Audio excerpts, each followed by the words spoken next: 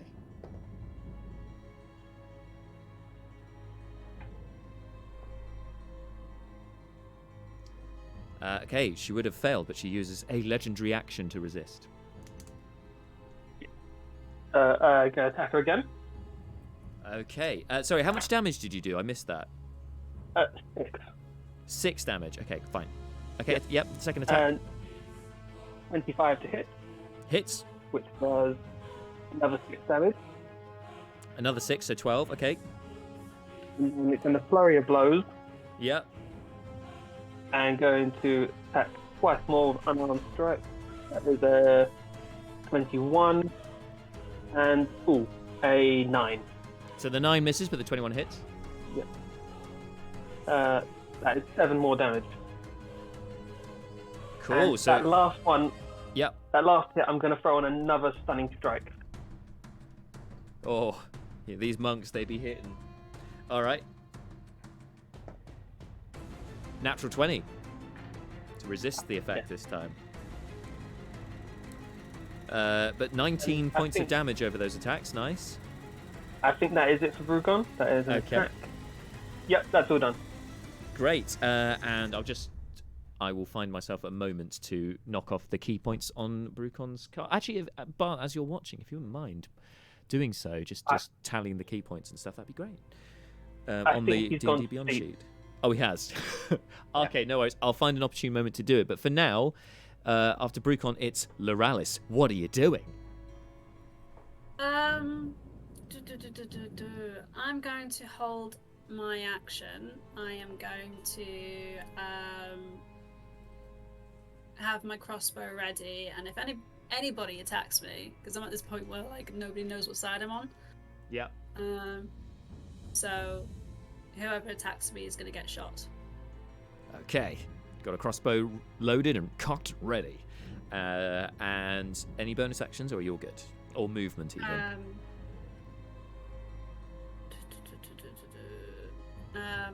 No, gonna leave it. Make me Staying look where you are. suspicious. Don't want to look too suspicious, so you've frozen up, but got your crossbow ready to go. Okay, great. After Loralys, it is Malar. Malar, what are you doing, my elephantine friend? Oh, Loralys's crossbow. My question is that up or is it down? And if it's down, how far down? And is it pointing at at Leo? Good question. It's not pointing at Leo, no. Okay. Malar will head towards Leo. Maximum distance he can go, 30 foot. Yeah. 30 foot. How close does that? One, how two, close does that get him? 3, 4, 5, 6. Gets you next to him. Next to him. Oh, sorry. Hang on. You were there. 1, 2, 3. Yeah. We get within 5 feet of him. Yeah. Within touching distance. Okay. Well, Brucon has already started to beat people up. So, can I grab Leo and just pull him behind me? Yeah. You can use your action to make an athletics check. Athletics.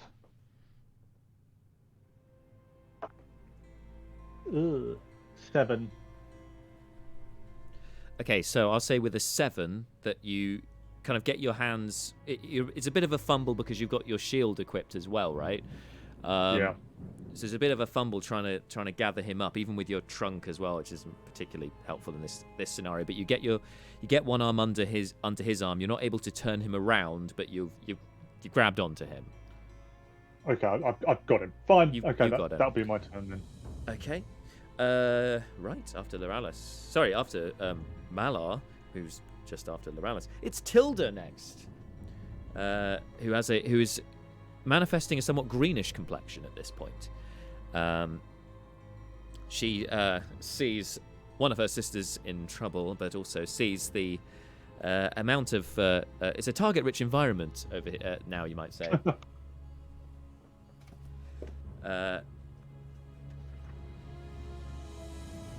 positions herself just behind the table here. And yeah, she's also gonna cast a spell. Okay, so Leobrin, Malar, and Brina all need to make, I think, dex saves. I'll double check that, as a streak of lightning comes forth from her in a line. Alright. Uh-oh.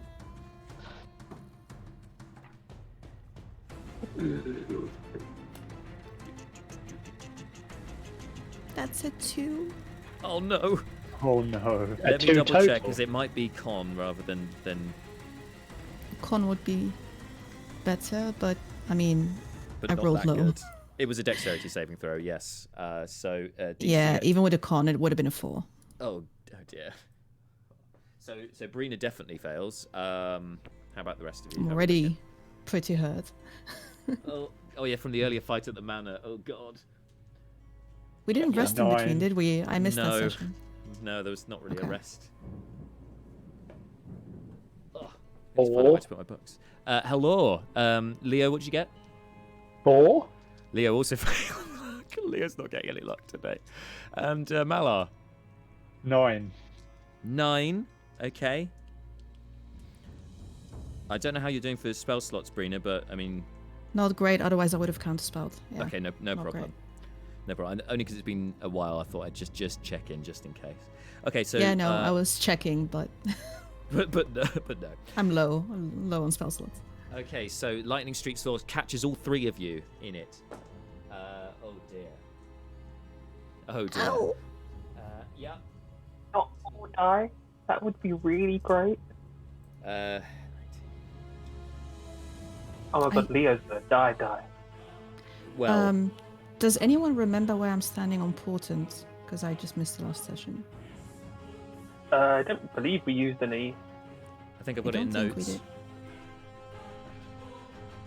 I think I've Actually, got it that in my does sound notes. familiar. Does sound like something Brucon might have somebody noted. I remember a low number I from. know because I kept because every time you're not here, I'm sort of the first thing I do in the session is like, okay, what are our portents? And then I remember we rolled quite badly, and Just There before were we there go, were low like- numbers. Yeah. yeah, before I we was go, like, can't use these. before we go any further, 34 points of damage each, which I believe would. I think that's a KO for Leobrin. I think that's dead for Leobrin, And isn't it? Brina. Oh shit! Dead? Dead. No, Brina's not dead with 34. She's unconscious, No, No, right? she's Leo. unconscious now. She's You're unconscious, dead, yeah. dead? Yeah, Shit. Leo's probably dead. I think. That. Let me just do some maths. So that is while I look- 34. Because you I'll were look on for the 9, numbers. weren't you? So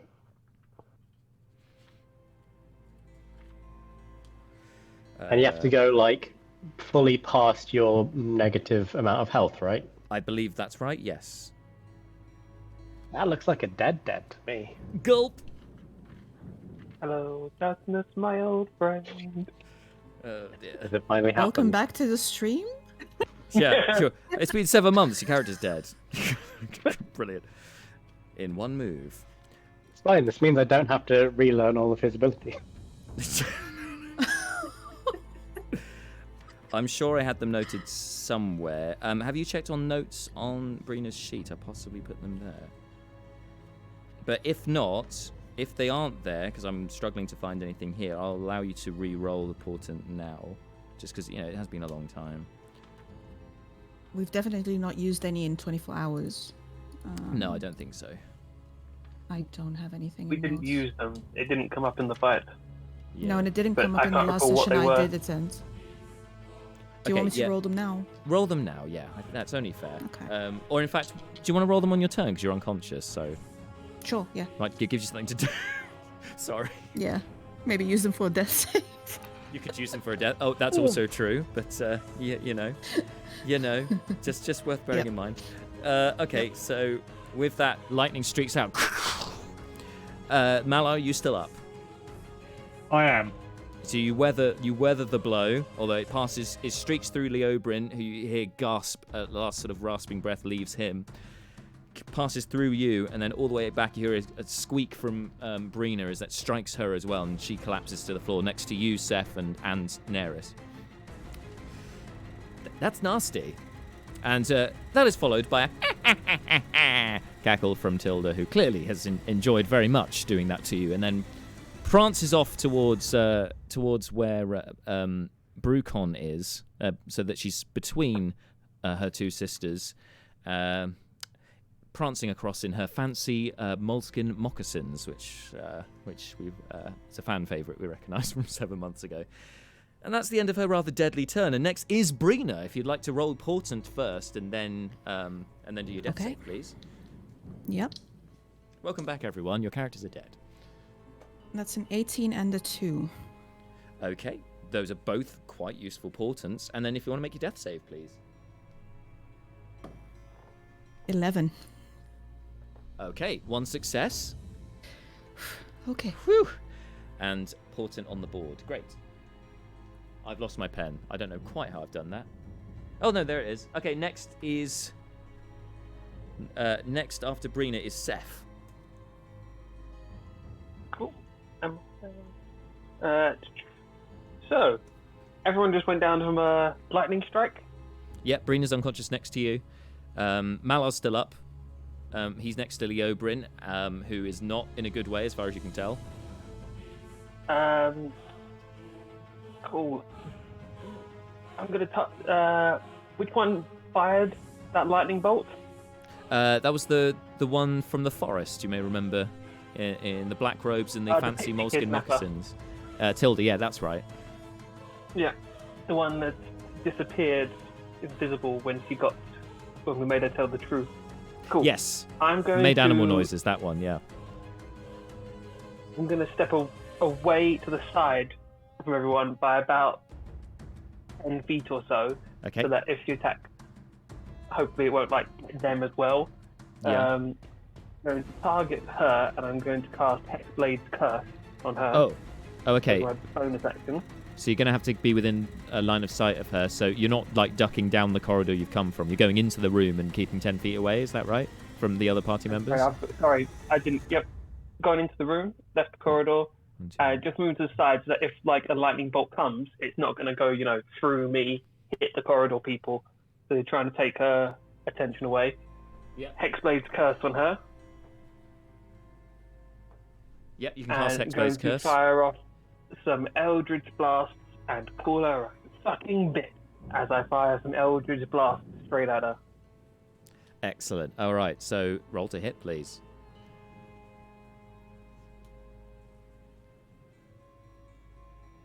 Uh, 19.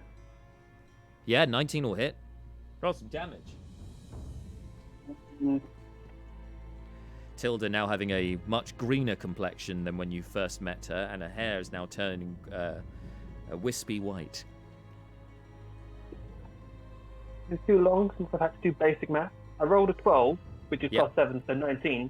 Yeah, then hits. I rolled a 12, and I had to think, what could that add up to? I had to do the same math again. Brilliant. I didn't just do it. That's so 2 hits. Roll some damage. D10 with that damage. That's... What does Hexblade add on?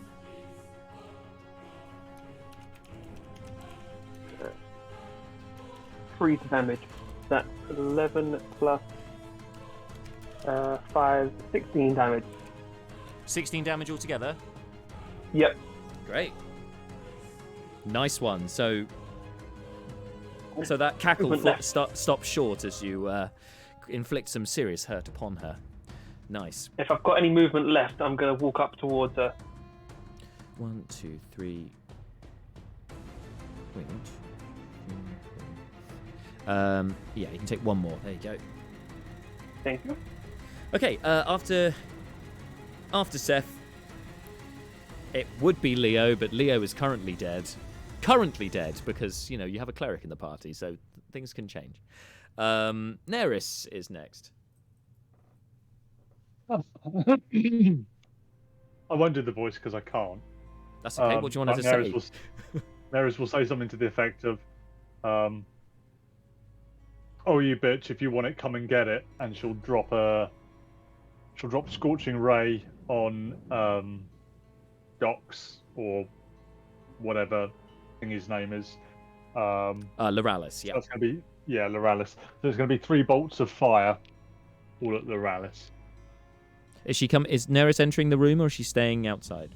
She's staying outside. She's got the range on this. Okay. So, yeah, you bitch! If you want to, come and get her. Yep. Fire those scorching rays. Lowest so far has been 11. Okay. And your Loralys, your armor class is what? 14. 14. Okay, so 2 will hit. For 1, 2, 3, 4. We're really doing this, huh? Apparently so. Oh, I held my action, so if she's attacking me, is she? You can on take a line of shot at sight? her. Yeah. I will take a shot at her. 14 points of fire damage to Loralys. 14 points of Well, fire. that shot will seal it. Like, I figure if She would, Neris yeah. realizes somebody's talking about her in these terms, She would. wait and see isn't her operation, is it? No, I think it's fair. Loralys, you can take your shot as well. You've taken 14 points of damage. Take your shot with a crossbow.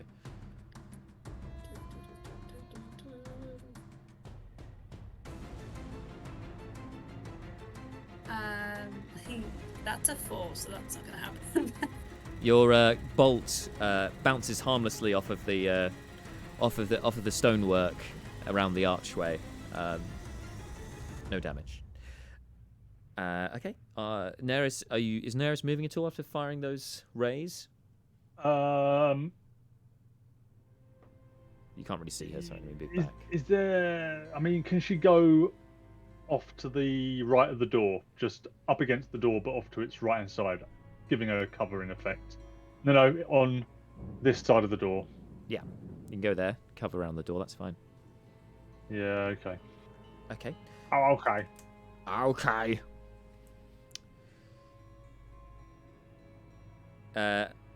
Top of the round, Etherel snarls at Tilda and says, "Fool! We were meant to keep that one alive! No matter, we must deal with this first." Again, they continue to chant, and this time, she casts a spell which. She also before she casts it says, "Fool" to foolish girl to Loralys for missing with her shot as well. Stop trying to hit them and hit them. She will cast a spell which I need. Sorry. Is this the one next to Brucon? There's one next to Brucon. Can cast a spell. Brucon, Seth, and company are going to need to make saves. Sorry. Go ahead. So Brucon has Mage Slayer. Yeah. One of my instructions was to fuck up mages with Mage Slayer if they do Of stuff. course. Yeah. So I'd like to proceed to fuck her up with Mage Slayer. Okay, so how do you? think- So go for it. What do you need to get make an an attack or attack. something? It's the technical term. Yeah. So when a creature Fuck within 'em up. 5 feet of you casts spells, you can use your reaction to make a melee weapon attack against that creature. Yep. Go for it. That is a natural 20. Ho! There it Nice. is. And I'm going to throw on one more stunning strike onto it. All right. So is there any other effect from the if the attack hits? Does it stop the spell or gives them disadvantage on something or other? I mean, I think if it stuns them with the... Yeah. Not the stunning it's strike. like I just which mean one? the Mage Slayer ability. Then I just give them the power to hit the mages as they cast spells and such. Okay, and then you're going to try a stunning strike. Yeah, fair enough. Yep. So, So I couldn't remember if crits let you double the dice or if you have to roll it again. So I rolled it twice and I got 2 1s for both of them. So, oh, no. so It is that's roll total twice here, 6 yeah. damage. Total of 6 damage, which she will take the 6 damage, because she has to, because them's the rules. But then it's the stunning strike, right? So I roll another Yeah. save. She definitely is going to fail that, but she will use a legendary resistance. It's another one. Gone. Running through her legendary resistances. Yeah. The spell will still go off, so Brucon, Seth, Malar, and Loralys all need to make wisdom saving throws. Oh, Is it a charm or that was- frighten effect? I don't believe so. It's hold person. 15.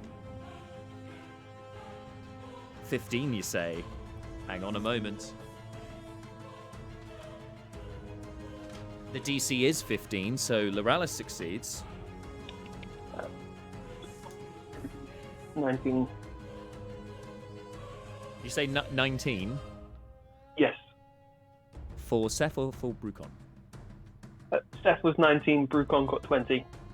All right, so they're all fine, and Malar. Wisdom, you say? Yeah. Yeah, 28. Nice. So You that spell wise went off, bastard. but it did not affect a single person. Brilliant. Yes. So I is 100% going to think that was all him.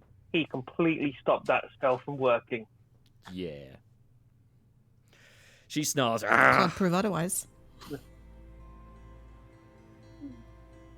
So yeah, she snarls and wheels about to face Brucon, who's clearly a thorn in her side currently. That's her turn. Next is Brucon. If you want to pilot Brucon while you're unconscious, Sure. I'm Alright. saying unconscious because I want us to feel better about you being dead. That sounds like a nice. That sounds like a good idea. Aww. Unconscious, only curable by diamonds and cleric. You've Right, got 4 Brucon's- key points left. So we're focusing on the one next to Brucon, is that right? Or My instructions from Brucon was hit the biggest, baddest mage. And which keep is the hitting one her. he's next to? Yes. He looked Yeah. like the leader at the time. Okie dokie. Let's see what monks do. I think we've got some kind of grappling, or can you grapple and flurry of blows, or He's got 2 attacks, so he could grapple with one of them. I don't know if he's got any particular feats for that, but he can certainly grapple. He's got being a drunk guy, he's got that feat to get out of grapples, but I don't think he's got anything extra to put people in grapples. Okay. After you take the attack action on your turn, you can spend 1 key point to make 2 unarmed strikes as a bonus action. And he's got 2 attacks. Okay. The first attack, there'll be some kind of grappling. Yeah, so that'll be contested athletics or acrobatics in Etherel's case. Alright. Brucon. I'm not rolling amazingly, but that. Oh wait, he's got advantage on athletics checks. Cool. Let's try the other one. That's No, to what's the escape. first one? The advantage part is to escape from being grappled. Oh, okay, never mind. Well, Oh. the second one was worse. Cool. Which was 14. 14 succeeds, only got 10. Hey, So there you we go. you grab onto her, yeah. Yeah. So I think we're both unable to move. I think. Ooh, does he try and knock her down? Is that like a trip thing? I don't know. I'm not playing the system in ages. Well, anyway, let's do some flurry blows. Classic. You've flurry got blows. you've got an attack still because you've only used one Yeah. of your 2 attacks. Yeah. I was just trying to see if there was better things to do. I should have maybe somehow. I don't know. Wanted to get a That's better than prone. what I was going to do. I was just going to attack her twice. I Well, was a boring monk. Brucon would not have approved. Yeah. By all means, you um, can attack. uh, Yeah. this attack is 16 to hit. 16 misses, unfortunately. 17 is what you need. After you take the attack action, you can spend 1 key point to make 2 unarmed strikes as a bonus action. Yep, you've Or I got can make 4 of your key one- points left. Or I can make 1 for free.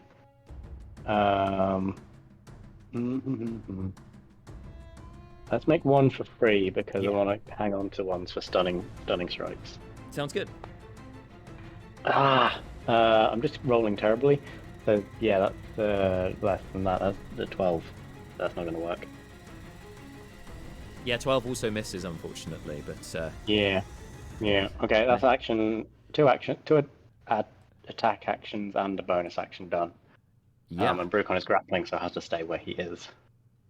Yep. Well, he can drag Ethrel with him if he would like. Oh, okay. I'm just trying to Can he try and drag? Can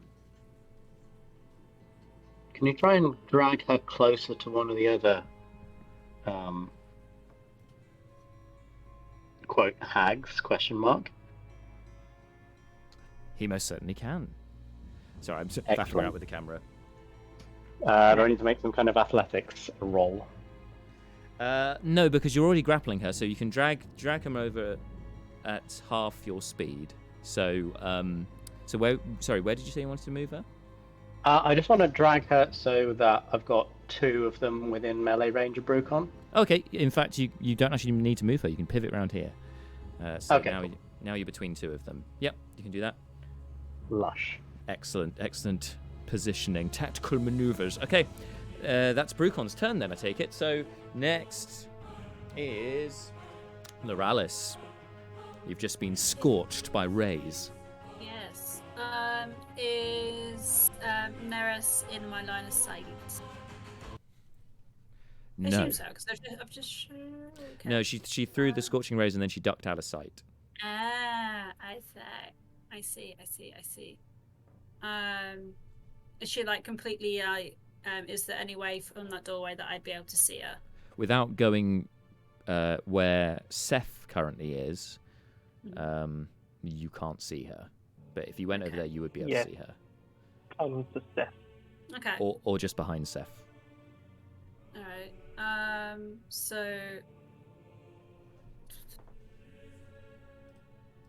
So what I'm gonna do is I'm going to shout in Draconic at Neris, and say essentially, I'm not the one you want to be wasting your energy on. Okay. And I'm gonna back away from the guys. So where the camera is currently, can I move into the bottom left corner? By this table here or over here? Towards the camera, yeah. Towards the camera, yeah, okay. So you would move out of melee range of Malar. Malar, are you going to attack Loralys, or are you going to let her move? It's a full with the shield and Leo. That's a good point. You've got Leo under one arm and you've got a shield in the other, so yeah, fine. Yeah, you can move to there. Is that about right? Okay for you? Yep. Yeah, and that's going to be my go. In fairness, you've only moved and shouted at Neris, which I'll allow that for free. So you've still got an action if you want to hold anything. Okay. So oh, how pissed am I? Not yet. Yeah. So I'm gonna keep my heavy crossbow and just keep it ready just in case somebody attacks me. Cool. I'm just staying out of it. So if you get attacked, will you shoot back, basically, like before? Yes. Okay, Yeah. cool. I didn't even know these people. What's going on here? After Loralys. Me? What am I doing here? Well, I was nothing to do with it. I'm just trying to defend myself. It's Malar next. Malar is retreating back out of the room as far as he can, with Leo in under his arm. Okay, so normal movement is just 15 feet, just dragging him. You've obviously still got an action. You're still in the room currently, but if you dash, you'll get out of the room and next to Brina. Dash me out of the room Drag. And again, try to, if you can, move me out of the direct line of the path of the door. So he's going to come through. Oh no, Miss Brina. Oh, Malar's choice. Oh. I and can't move you that'll- out of the door completely because Neris is standing in the spot you'd go to. As best you can, that's But, fine. I'll tell you what then. Spell slots. Spell slots. Am I right? I will throw out a bonus action of Healing Word. Sweet. On onto Brina? Brina. Yeah. Yeah, on Brina. Can you afford it? At first level, I can just about. That is going to be 9 points of healing. I'll take it. I'm very grateful for that. Brina, you blink back and into existence. And like, as Malar has dragged Leo through, he's putting himself between Leo and the danger. Okay, you can do that. Yeah. So you can switch him around that way. That's it. Yeah. Turn And over. you see you mutter your healing word as you see Brina on the ground. Her eyes open, so you know she's okay for now. Next is everyone's favourite. It's Tilda, who's next to Brucon now.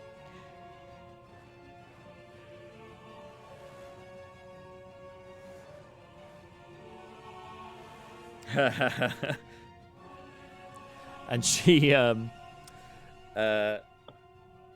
looks at Brucon and sees him moving over, and Ethrol shoots her a glance. Says, "Sister, he will try to stun you."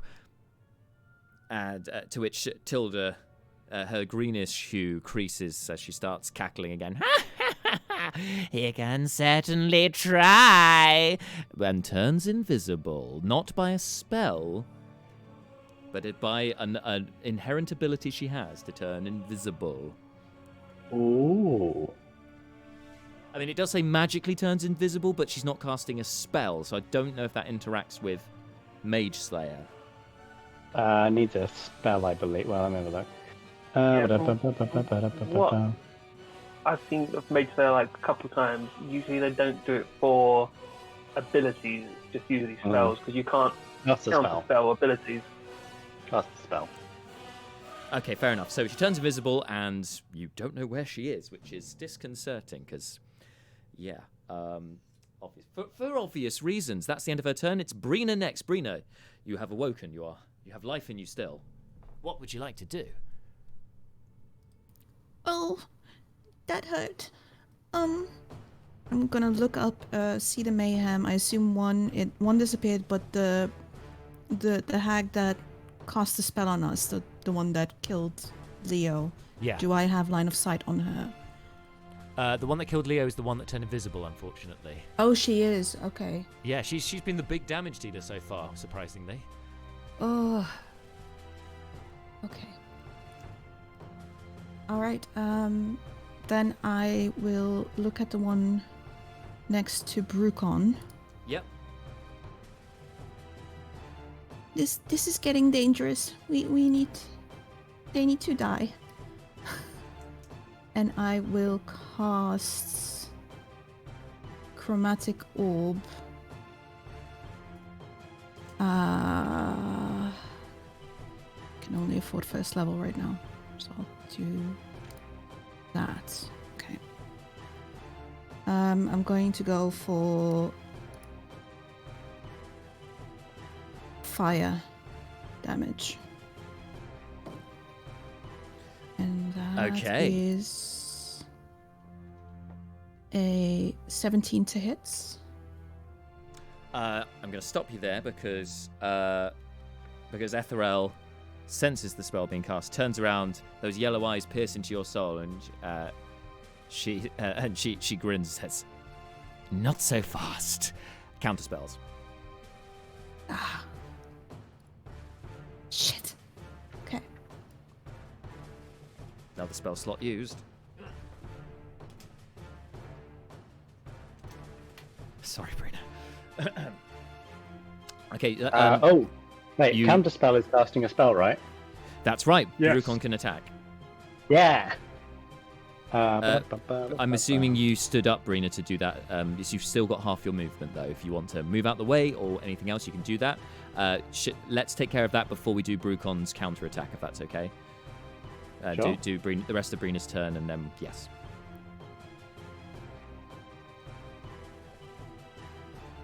Angelique, I can't hear you, but I can see your lips are moving. Oh, sorry. That was me having pressed the mute button. I was saying... Classic. She'll just duck either left or right just to be out of line of sight. Okay. Of both hags. Yep, you see basically forming a conga line behind Neris, who's also ducked out of the way. But yes, Yep. you're out of the way. Brucon, sorry, Marsha, if you want to roll that attack. That was 15. 15 unfortunately misses. So he goes to take a swipe, despite holding on to her, but it's proving a bit awkward because he's got her by the wrist and then trying to maneuver as well. He's not used to being less mobile in this particular position with the tonfa. Okay, so any bonus actions for Brina? Is that it for this turn? No, that's Okay. it for now. Okay. Right. Fortunately, that's another spell slot out the way. Next, for the hag, sorry, not just for Brina. That was unfortunate. Not crowing. Okay, so at this point, now you may be wondering, the third sister, she hasn't done anything yet, and you're right because I forgot about her last turn. But so I'm gonna retcon it that what she was doing was that she was still chanting as the other two are, but now we see the effects of that chant as out from a well-placed cauldron behind Etherel. You'll see this just over here. This one here. That's right. It's on the map, everyone. It's real. A skeletal figure starts to climb out, a la the Black Cauldron. If anyone's seen that old Disney film, love that. Yep, it used to give me nightmares as a kid. Probably one of the scariest Disney films ever. So anyway, Yep. a skeleton climbs out of the pot, and it goes to attack Brucon. Okay, rolling attack. I'm pretty sure that I think that's like a 12. So that's definitely swing and a miss. That skeleton, but he's there. Oh, wait a second. Oh, I've already used Brucon's reaction. Okay, never mind. No worries. But a skeleton is now in play. And now it's Seth's turn.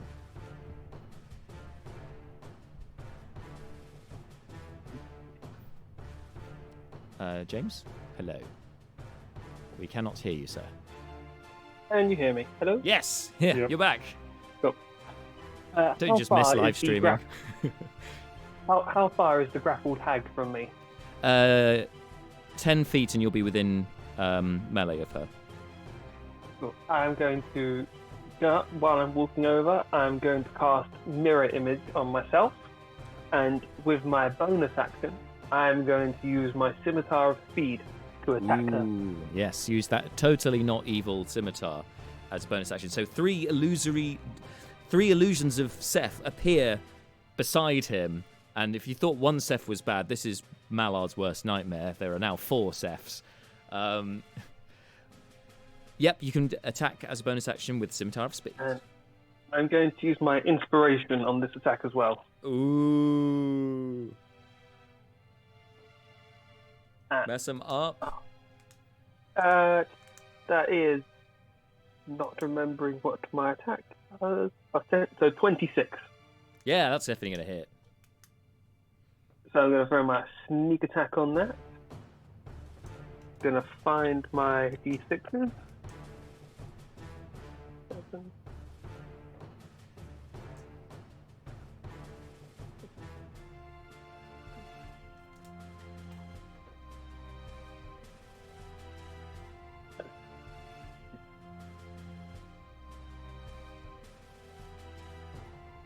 You want to hear me? That was 28 damage.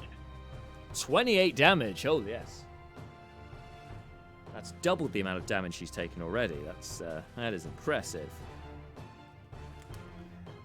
Some blackish blood falls from her lips, but she still continues to smile, and you see these very sharp, pointed teeth, toothy more. Says, "Yes, do it again." I know. That's creepy as hell. Right. Well, we've got some BDSM stuff going on here. All right, that's bonus action, and you've still got some movement if you wanted to move anywhere else. No, I'll stay right in front of her. Okay. I'm just going to inch everything over here and see if I can then reposition the camera over this way, because I think that might be more helpful in the room. I think, possibly. Possible. All right, anyway.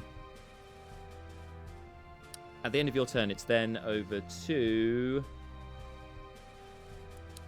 Neris. Okay. Neris is going to drop a fireball in the room.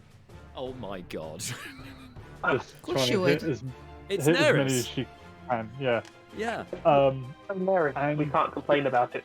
She can't kill me, I'm already dead. Exactly. But also, you're, number one, you're not in the room, and number two, she can careful spell this. True. That's true. So All right, so she's gonna sculpt pop it into around my view. eyes. Sorry. If only I had one more level, this would be fine. But no, I don't have evasion yet. Oh, that's right, with your warlock levels. It's not quite what you want right now. All right, Neris. So you're gonna. At what level are you casting the fireball? Third level, Okay. just a third level. So it's a Dex 15 Dex save from everybody in the room, all the baddies in the room. Neris goes to cast the spell,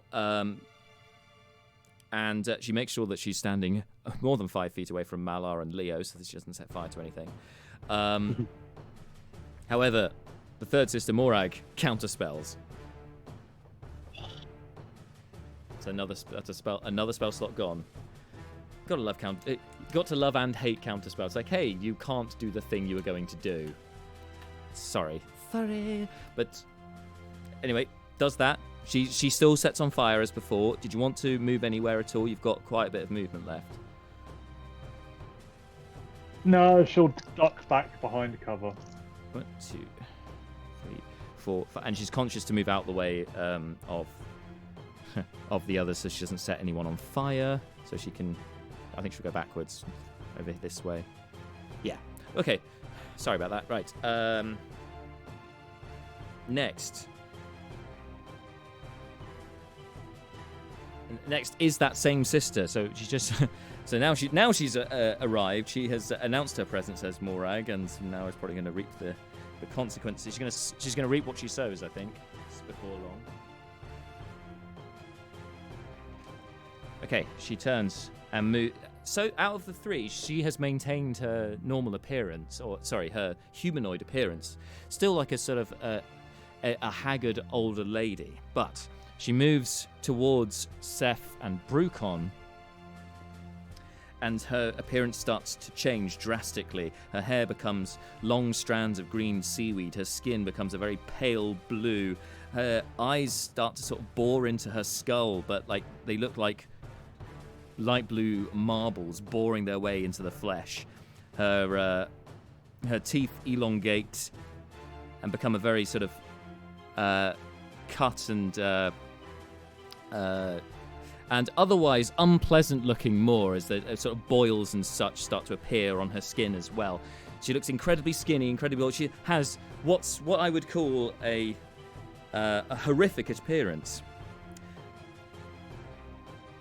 In fact, she's going to position herself about here in the room, so anyone in the room can see how horrifying she looks.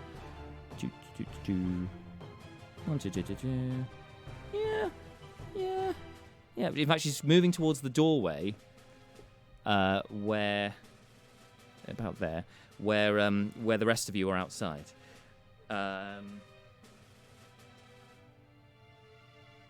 As her action, she will cast a spell. Yes. So she turns around to Brucon. And Brucon will need to make... Yes. A wisdom saving throw. As as his deepest, darkest nightmares start to form in his mind. Wisdom saving throw, please. Brucon. For Brucon, yes, please. Oh, sorry, Brucon, Marshall. that's For me. Brucon, yeah. Wisdom saving throw. Is she next to me? No. Is it? No, this is not the one next to Brucon. Okay. That is a nat 20 plus 3. Alrighty. 23? 23. So, Brucon starts to see some horrific images that would otherwise haunt him, but through force of will, recognizes this is just a spell. It's trying to off-center you. It's trying to unbalance you, and channels his inner balance and keeps away the effect. Another spell slot used for the Coven. All right, and that is the end of her turn. But she looks ghastly indeed. At the end of her turn, it's then top of the round. Oh no, that means it's over to the one next to Brucon, Etherel. So she is still being grappled by Brucon. She hasn't tried to break that grapple as yet.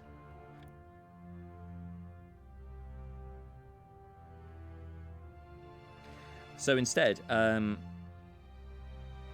from her pocket of her robe, she produces what looks like a human heart. She holds it up, pierces it with a wooden shiv in her other hand, and takes on an ethereal form as she magically enters the ethereal plane. So she's now ethereal. So I believe that means that she's not on the same plane of his existence, but unless you can see into the ethereal plane, you can't really see her currently. So yeah, she also disappears from sight. But Brucon, you still... so that also means she's out of the grapple, I think, as well, because she's moved to another plane. That's just great. That's just great. Okay, that's her turn. Next is Brucon. You now have a skeleton in front of you, well, behind you, and the woman you were grabbing onto has now left the building, so it seems.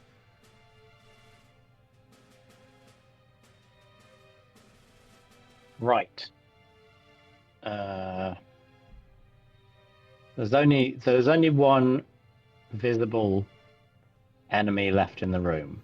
That's right. And sorry, you've just reminded me, because of her horrifying appearance, any humanoid that starts its turn within 30 feet of the sea hag, aka Morag here, must make a wisdom saving throw. Could you make a wisdom saving throw at the start of your turn? Oh, sure. Oh, I'm sorry. Did you just say any humanoid? Yes. The hag is not hang on, it's not classed as a humanoid, I believe.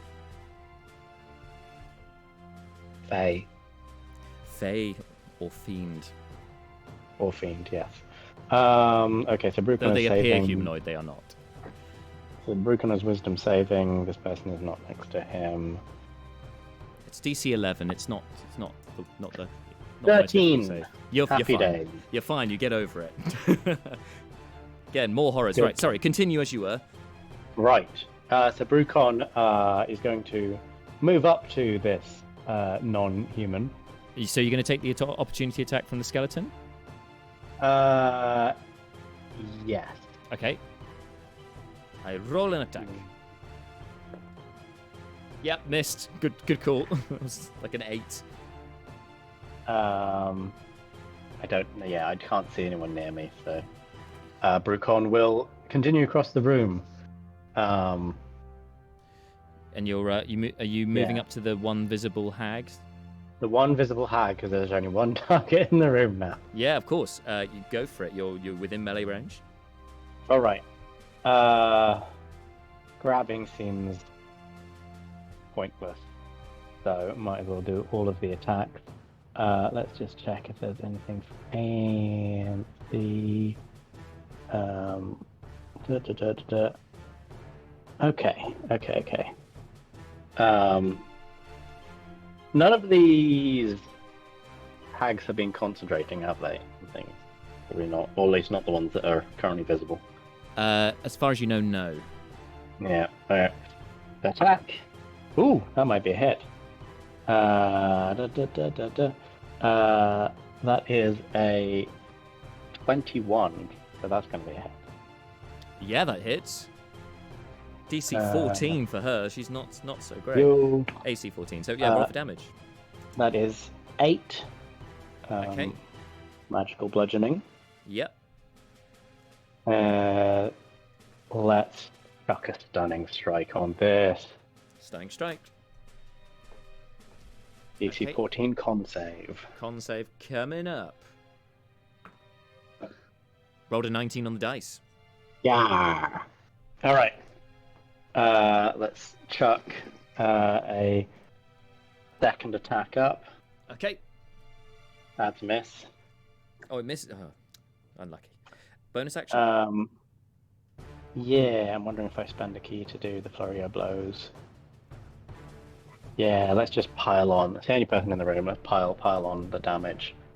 So flurry of blows. 2 more attacks. 2 more attacks. A punch and a kick. And also a miss, unless it wants to drop its AC to 10. The 18, that's a hit. That'll hit. Yep. Another 6 bludgeoning damage. 6. I'm guessing it's not concentrating on any spells. Currently no. No. Tried to do a thing on Brucon and it didn't work. Yeah. Well, that is an action and bonus action and move. Lovely. And then, You have more movement if you want yeah. to. Yeah, I'm gonna move. Is that Neris in the front? Yeah. Is that Neris This or the is other? sorry, no. This is Loralys. Oh, Neris right. isn't in the room. Okay. Well, I want to move so that the hag that Brucon is currently fighting is between him and Loralys, just in case. Yeah, that's sensible.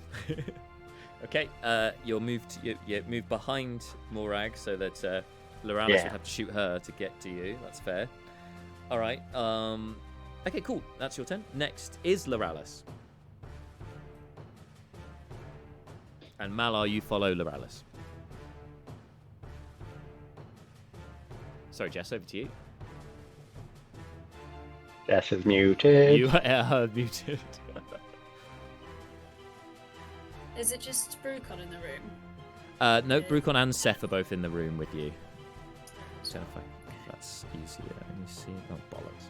It's mostly because I don't know what everybody's figure is like, really. Oh my god, yes, of course. So it's been so long. Of course, that makes total sense. Pointy hat is Seth. Okay.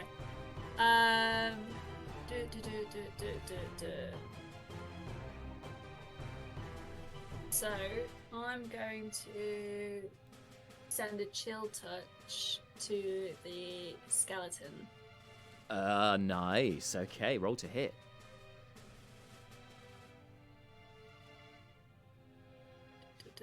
So that is 23 to hit. That definitely hits. Roll some damage. 14. So a ghostly skeletal hand comes out of the ground and it only has 13 hit points. So 14, it grabs onto it. It grabs the skeleton by not its torso. It grabs it by its hips, pulls it down to the ground, crack. And with a sickening crack, the skeleton is destroyed. Very nice. When she's said that spell, she's like whispered it. It's like right in the corner, like trying not to be seen doing spells, because no one's really seen her do spells yet. Aha! Can you, as a free action, can you make a deception check? Yes. Thank you. That is a 21. Okay. Not really sure where that spell came from. The acoustics in here make it difficult to tell who's saying what, really, and especially as that was a whisper. But you just hear Morai go, "Ah, my baby!" as the skeleton is destroyed. All right. You doing anything else, Loralys? You moving at all? staying right So where they're like, I am. I'm just here on holiday. Please leave me alone. I'm minding my I own just business. wanted to help, guys. That's all I wanted. I thought they could help. That's all I wanted. I just wanted to help. Okay, no problem. Next is Malar. Okay, Malar is going to. I mean, not from a. It doesn't matter actually. He's dead. Drop Leo. Hand into his sort of travelling vest. Diamonds out onto Leo's chest. Hand on top of the diamonds, on top of Leo's chest, and starts to utter a prayer to the eight. Okay. And I'm going to cast Revivify. Yay! Leo is no longer dead. Well, that is his choice, but yeah. What is it? Can I roll for Revivify? Yeah. You must no, I have don't prayer even and get. you see. I don't get choice in this one. It just happens. Leo, you are Really? you are covered in a warm yellowish glow. So your eyes open, and the rest of you also see this warm yellowish glow. Although you've seen Malar, I think, do Revivify, but I think he's done it before, at least once in this game. Pretty sure. So you recognise Brina what he's hasn't doing seen here. it. But okay, well, Brina hasn't seen it, so well, there you go, Brina. You see this. You see Leobrin basking, being imbued in this, radiating a warm straw yellow light from him, and that light is more of a bright white light from his eyes as they open, and then it all fades as he's brought back to life. Malar will say as sort of Leo opens his eyes, "Oh, Mr. Leo, good to have you back. But I think discretion is the better part of valor. Everybody, I would advocate, Mr. Leo, you at least should run, and I'll try and hold them off. Maybe take Brina with you. Mr. Brugon, we should run. I think." Malar will stand up, turn round, and brandish his shield in front of him. Okay. Defensive position at the doorway. Yeah. Oh, so brave. Does Malar currently have inspiration? Oh, he doesn't. He does not. Well, he does now, because I love Team Mom. Team Mom energy. Get everyone out of there. I'll hold them off. Love it. Okay, great. Just want to look after everyone. All right, so that's his turn. Next is Invisible Tilda. You only are aware that she's still in the room, Seth, as you hear her cackling.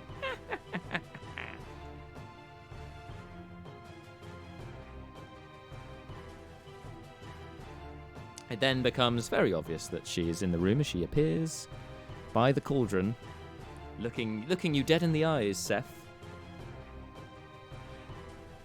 Bring it on. And in response to Malar, she says, "Oh, I don't think they'll be going anywhere." Wisdom saving throw for both Brucon and Seth and Loralys. Loralys, I keep saying it wrong, but the three of you, wisdom saves, please. Boom! 18. Please tell me that worked, but my Yeah, boom Seth, isn't like really. Seth, you're all right. Oh, good.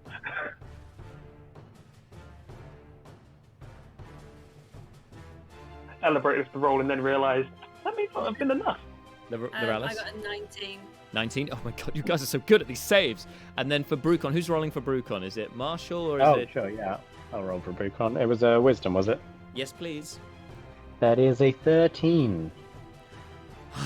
Brucon suddenly seizes up. His body stiffens as he is now held in place by the spell. Oh, Brucon Seth, you see has inspiration. Should I use Brucon's inspiration? Can I use Brucon's inspiration? I believe you have to declare inspiration before you roll. Oh, yeah. D&D. Cool.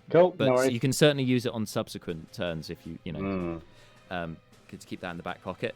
So yes, Seth, you see sort of Tilda look from you to Brucon to Loralys. You've all felt the effect as if a great hand was binding you and then suddenly released on you, Seth, and you, Loralys. Tilda just shrugs and says, "Better than nothing, I suppose." And then she She's just gonna hold her ground. She's gonna hold her ground. She's not gonna back away. She's not scared of you. No, greenest complexion. She's fine. All right, that's the end of her turn. Next is Brina. Okay. Brienne is a bit less furious now that Leobrin is up. Was she still next to... Oh, no, this is an invisible one. Ignore me. It's because I couldn't see the battlefield. Oh, I'm sorry. Yeah, I forgot to move the camera around so you guys could see for that. Yeah, for she that was not interlude. next. She was not next to Brucon. So No. Sorry, Brina, go ahead. And now Tilda's visible. That's correct. Yeah. I'll just angle it round so you can hopefully see the situation. Yeah, I want to see who's in the room. In So the room. where are Seth and Brucon? Seth and Brucon, let me point them out to you. So you've got Brucon here next to the Sea Hag, Morag, whoops. Mm-hmm. And Seth is just 10 feet from him here with the brown hat on. And you've got Loralys down in the bottom corner here. And Tilda, the one who killed Leo, over here. Okay. So furthest away is the green hag, Tilda.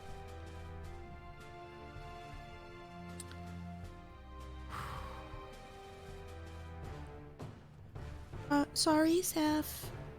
And I'm going to cast from where, like, I get to the doorway, and I'm going to cast. Am I going to do that? Yeah. I'm going to cast lightning bolts, which should hit the two hags and Seth in a line.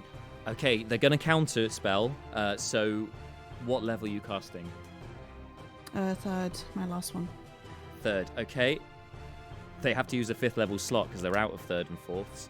But who's counterspelling? So we've had one of them's. It'll be Morag, I think, because I don't think she's used a reaction this turn. Next to Brucon. And That's what's happened to Brucon with the condition? He is paralyzed from hold person. Paralyzed. I believe that means he can't attack.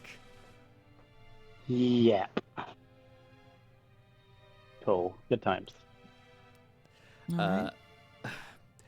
Sorry.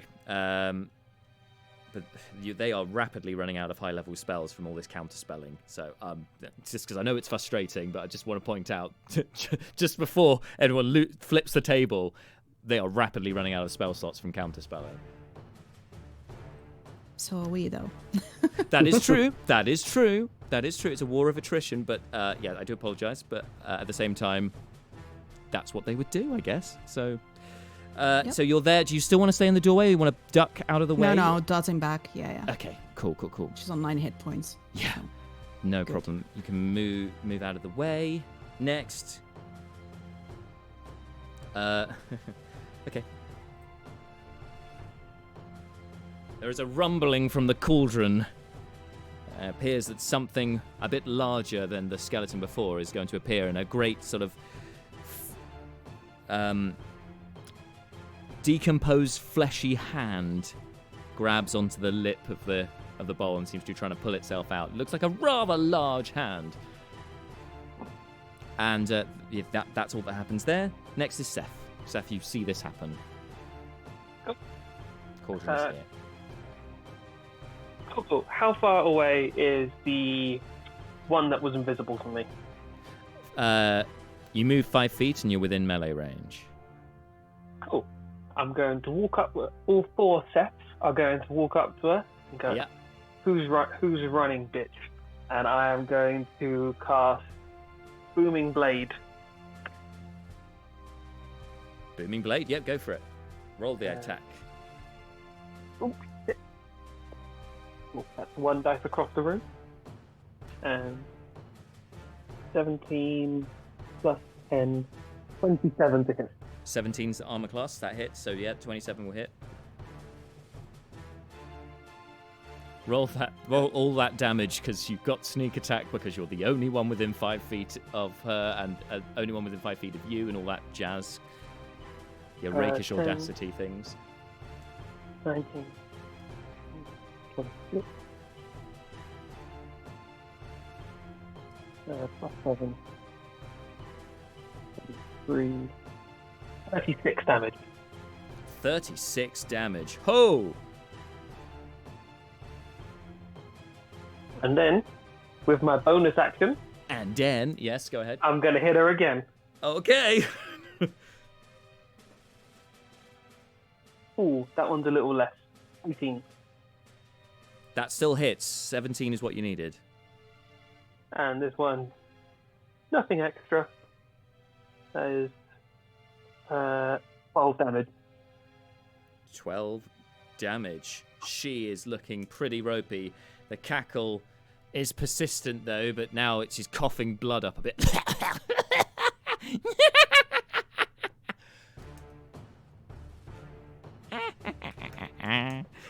Yes. I'm just going to stand there, all 4 sets around her, waiting to finish her off. Alrighty. After Seth, it's Leobrin. It's recently been brought back to life. Yo. Right, I am on the floor. Yep. Can I see into the room? You can, even whilst prone, in fact. You can angle yourself. So you would be able to see... To be fair, these guys are pretty much in a line, so you would be able to see the 2 sisters. You'd be able to see Morag, you'd be able to see Tilda fighting Seth and the 3 other Seths, and Brucon, who's currently stiff, frozen in place, you might say. Yeah. I just realised I hadn't restored myself to life. I'm gonna move the doorway out the way because that's just obscure. Disadvantage on attack rolls. Okay, so I should stand up. I stand up for half my movement. That's a D&D thing. Yep. And then do I do a big spell or a little spell?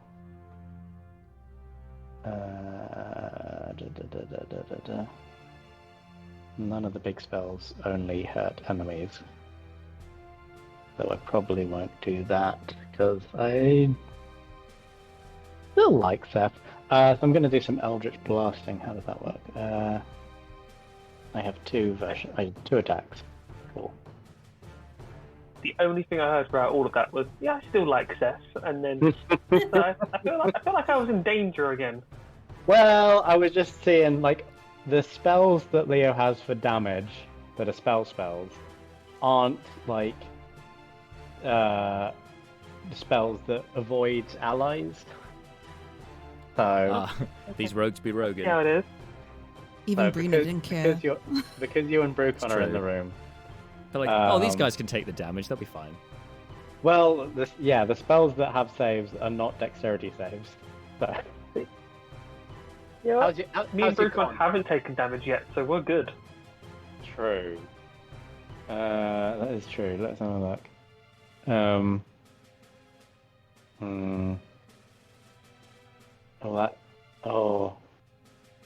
But no, the thing is, Brucon is paralyzed, which means bad thing. Oh, hang on a moment, because Tilda was the one who cast the whole person, so she needs to make 2 concentration checks, which I nearly forgot because it's been a long time for the damage. Like a big one for that first hit.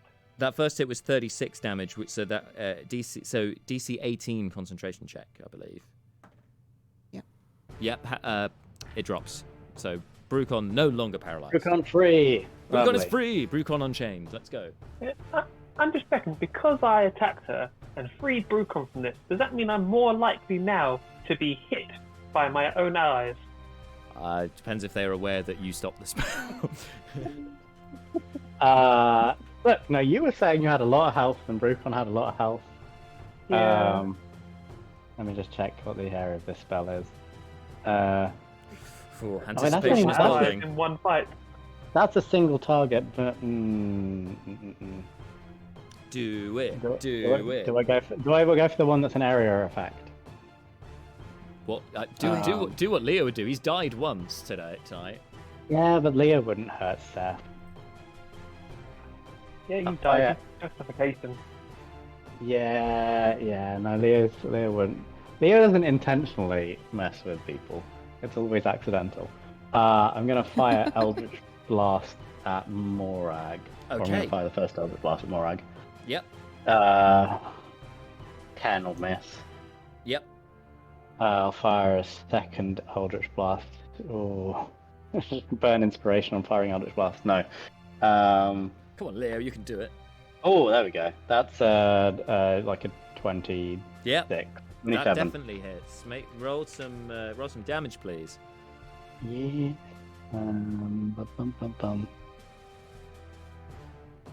Well, that is 2 force damage. It's better than nothing. 2 force damage. He doesn't have like empowered. What would you call it? The No, I will maybe bump Morag. I can bump Morag 10 feet away from Leo. Yeah, that puts her into melee range of Seth. You can do that. Yeah, good times. Is it subject to a saving throw, or is it just automatically do it? I can't remember. Automatically do it. Great. You can push the creature up to 10 feet away from you in a straight line. It's an invocation. We love an invocation. Okay, cool. Yeah. Yep. So Seth, you now have a hag in front of you and a hag behind you. Thanks to Leobrin just pushing them into your orbit, basically. Thank you. That's my pleasure. I'm now surrounded. You still have half your movement, Leo, if you'd like to move, perhaps out of the doorway, perhaps. Or into the room. Whatever would you like to do? Oh, what would Leo do? Your staff is still in the room, but... Oh, his staff's still in the room. He has to go back in then. Okay. You can always get it later, but if you want to go in now, that's also fine. You're in the room. Okay. Big hero. Also, I like seeing Dan's face do that. You have 1 hit point. True hero. I'll move. Leo moves slightly to the side, like whatever that sort of, I guess, rock is. So, like, I don't know what is that sort of thing. Well, it's that way. Yeah, it's rocks. Yeah. Bit of cover from the hags. Yeah, no problem. Bit of cover from the hags. Bit of cover. Yeah, why not? All right. Okay, Leo, that's your turn, and it's Neris next, who is still outside in the doorway. That is you. Right. How many hags are visible? 2. They're in a very small area. It's hag, Seth, hag. How far away is the closest hag, and is it the most bloodied hag? No, the most bloodied hag is further away from you. That's great. Can I move nearest within 30 feet, please? Of the nearest hag. 1, 2, 3, 4, 5, 6. Yes, you can. You're next to You're next to Loralys, who you threw a scorching ray at. But yes, you can do that. Okay. Neris is going to reach into a pocket. I think she's got those somewhere, or a belt pouch. Yep. And she's going to pull out a small carbon pile 6 inches in diameter, and she's going to throw it at the nearest hag as she summons Cadence's graphic slate. Oh, yeah, I missed that, boy. Nice. Cadence's graphite slate. What's the save again? That will be a DC 20 strength check. Not a save, a strength. I think there's a save initially.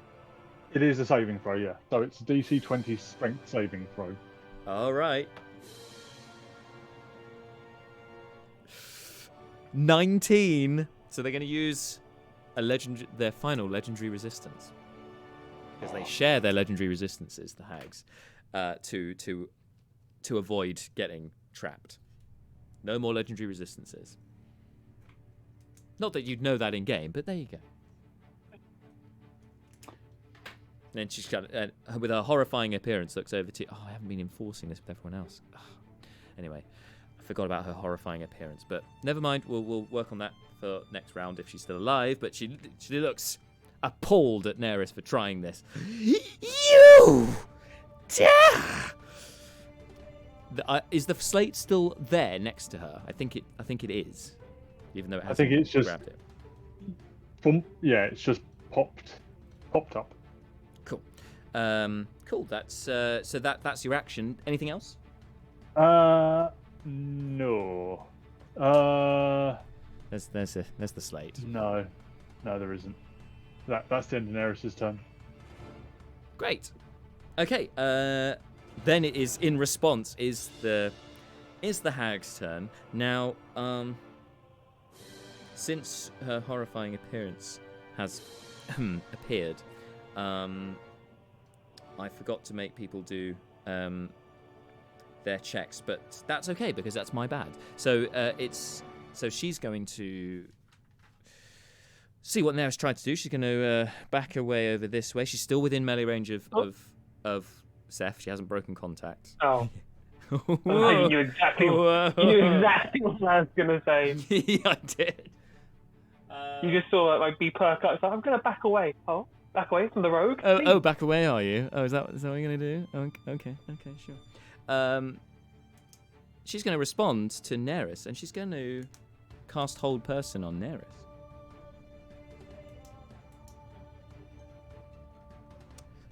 So that's a wisdom save. Wisdom save for Daenerys, please. What is she casting? Hold person. Wisdom save.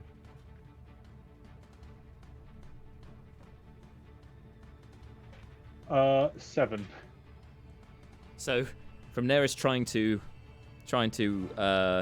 lock down Morag has now in turn locked Daenerys down. She seizes up, cannot move for the moment.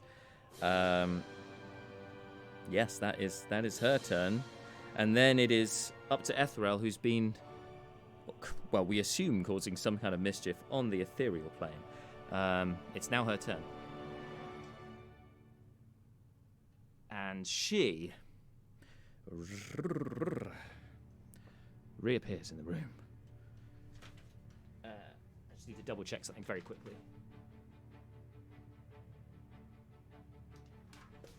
If we say no, can we skip her turn and just pretend like she's just been standing there? No, she reappears in the room, but it was her action to reappear in the room. But she's beyond sight of all of you except for Seth. She's in a darkened corner around. There's a wall here is getting in the way of most of your line of sight. But she's now in the room. She goes, "Sisters, I leave for a few seconds and already you're falling apart. Leave this to me." And then it's Brucon's turn.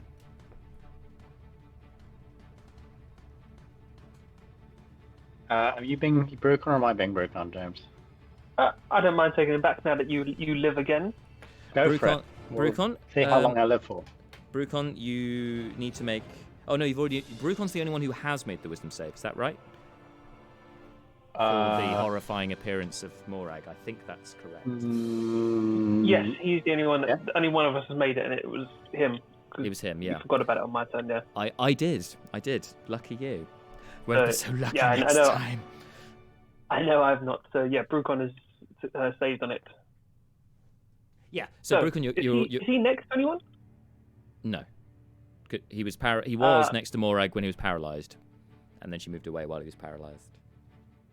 Cool. He's going to go up to Morag. So she's next to me, isn't she? Yes. So he's going to position so that he can get flanking, if possible. Yes, you can do that. So he'll be around. So he is going to double punch. Pow. With advantage. One of those is a D10. Yes, that's 16 plus 7, so 23. Oh, that definitely hits. How many key points does he have left? Is it 4? No. 4. Oh, no, 3. 3. We'll try one more stunning strike on the first hit. See how that goes. I've got it as 2 key points. But yeah, stunning strike. So 2. So I'll use a stunning strike then. So that's 10 damage and stunning strike. Yeah. Stunning strike. Whiz save or con save? I can't remember. So 14. Con save. 14. Morag fails. She is stunned. What stunning he does? Do I have advantage on hitting her now? You have advantage anyway because of the flanking, but yes. Oh yeah. Oh, I didn't give a shit about that. Oh, fair enough. But I'll say now, I'll give you the benefit of the doubt. So you've now got 2 key points left. Yeah. What does Sonic do? So he's incapacitated, can't move, speak, automatically fails, strength and dexterity saving throws, attack rolls at advantage. Okay. That's So right. I'm gonna attack her again. Okay. Over advantage. Yep, that's a hit. So 17 plus 7, and then damage is 7 damage. Okay. And then bonus action, just a regular punch, not flurry of blows. Yep. Hit her again. Oh, thank you, advantage. So yeah, 16 plus 7, and damage. Another 7 damage. Another 7 damage. With that, and with that final hit as well, a concentration drops on hold person, so Neris is now free. She would have disadvantage on any of the hits that Brucon was doing as well. For the con save, for the concentration saves. Oh, because of Mage Slayer. So yeah, well, good to know. Yep, and she has most definitely failed then. All right, so nice turn from Brucon. Next is Loralys.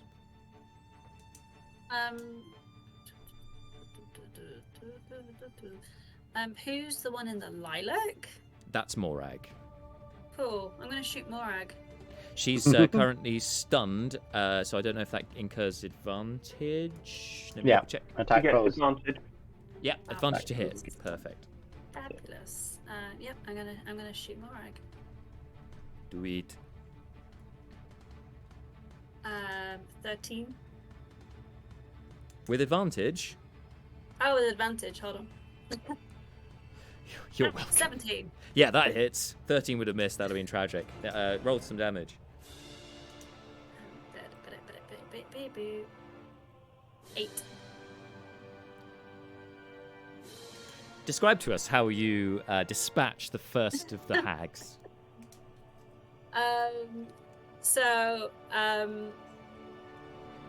As she shoots Morag, she just turns to Neris next to her, and in Draconic says again, "Told you, I'm not the one you need to worry about." He turns back and says, "Not yet." Yeah, I was gonna say Neris might disagree because you've just killed with a bolt through the head. She squeals her last, and collapses to the floor. She's out. 1 down, 2 to go. And you moving at all, Loralys? Are you taking your shot?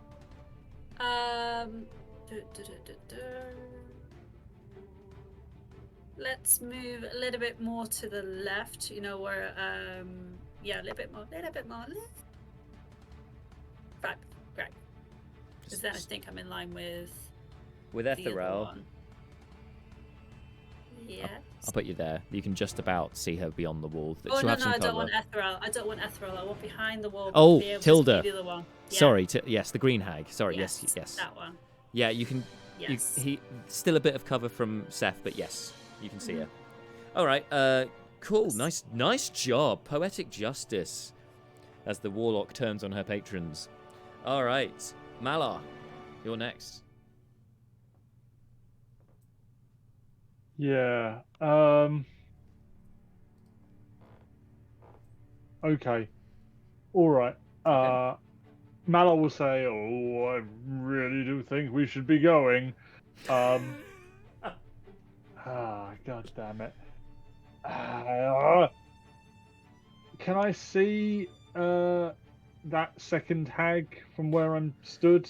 Not the ethereal one. Not the ethereal one, but you can see the green hag that Seth is fighting and his duplicates. Okay, I'll throw down a Toll the Dead. That's a wisdom saving throw, DC 16, please. Okay, coming up. I'm pretty sure that's a fail. There was a 9 on the dice. Yeah, that's a fail. Roll a d12s. D12s. She has taken quite a bit of damage.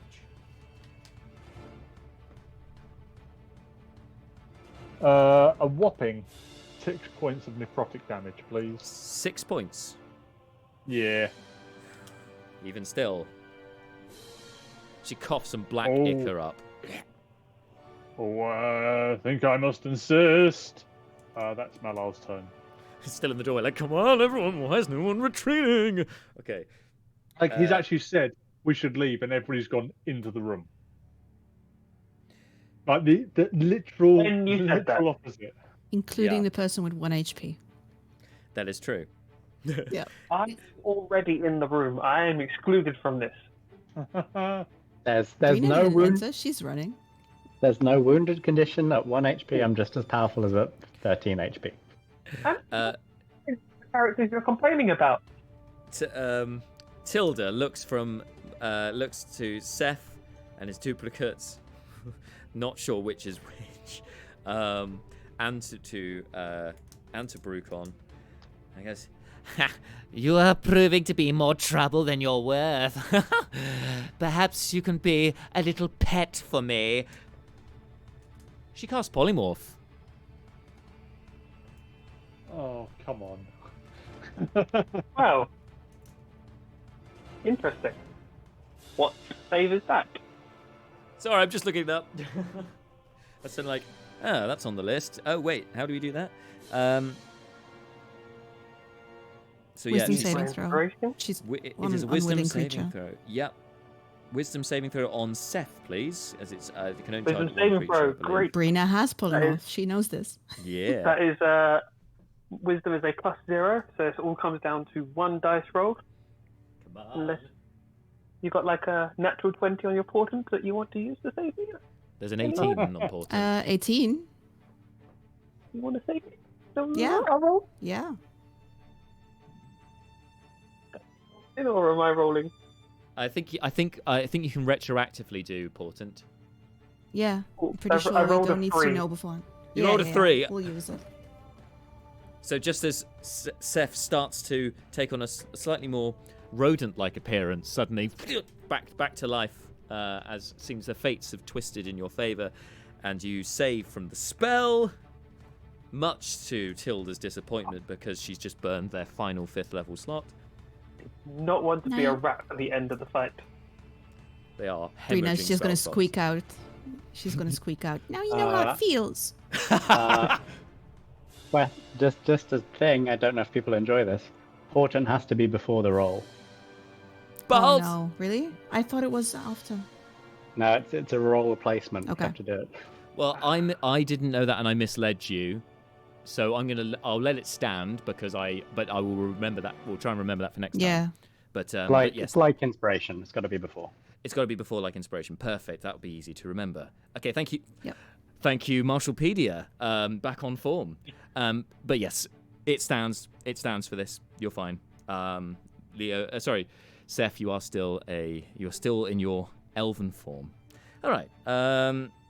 So Tilda tried and failed with that. She's quite annoyed about that, but she knows that if she moves too far away from Seth, then one of those duplicates or him, she's not sure which one, is going to attack her. So she's going to pivot round a little bit, try and put Brucon on the other side, put Seth between Brucon and her. Okay, that's her turn. Then it is Brina. Finally, retribution is coming swiftly. Yes. Seen polymorph fail, so now Brina, 1, 2 puts you in the doorway. So you've used 10 feet of movement to get to the doorway, so you can now see in there. What do you want to do? Assuming you weren't going to run away. No. No. But can I see through everyone standing there? Yes, you can see Tilda. I can see Tilda. I think if you move 10 feet more, you can see her. Yeah. Okay, Tilda's the one I want. Tilda's the one that took Leo and myself out. That's right. So this time, what do I want to do? I only have a 4th level slot left, so I'm gonna upcast Lightning Bolt and aim at her again. Okay. For Lightning Bolt, I'm going to move you 1 more, so that's the last you move, just so you don't get Neris. So yeah, you can just get Tilda cleanly this time. All right, Dex save, right? Yep. Okay, roll that damage, because I believe it's half anyway if she succeeds. DC... Yeah, that's 9d6. And it's a dexterity save, so that'll be 16 on the dex save. Yeah, that is the DC, so that's a save, but it's still half. Still half. 9 of them. Okay. Oh, big numbers, big numbers. Everyone in the chat, give juju, good juju to Brina, to Angelique. 9 and 8 is 17. 17 and 6 is 23. And 5, 28. 28 and 5. Maths. 33. 3 and 8. That is 41. 41 halved for the save Halved. to 20. Describe to us how you dispatch Tilda from the battlefield. She's not doing well. She's wounded. She is kind of stumbling forward and just kind of points her wand at her. And I had a very bad day. And I'll just cast and sit down on my bum on the floor. So cute. Okay. I'm done. Meanwhile, and then collapses to the floor. So you sit on the floor, you're done, and that's the end of your turn. Yep. And when one enemy is defeated, apparently another appears. Climbing out of the cauldron is that undead fleshy creature. This appears to be a zombie ogre. Brina's just sitting there going, no. Nope. No, we're done here. We're done. Okay. Seth is within range, as are his duplicates. The ogre is gonna go attack you. It takes a swing at... now, with illusory duplicates, do I need to roll to see if I hit a duplicate, or do you need to roll for the duplicate, James?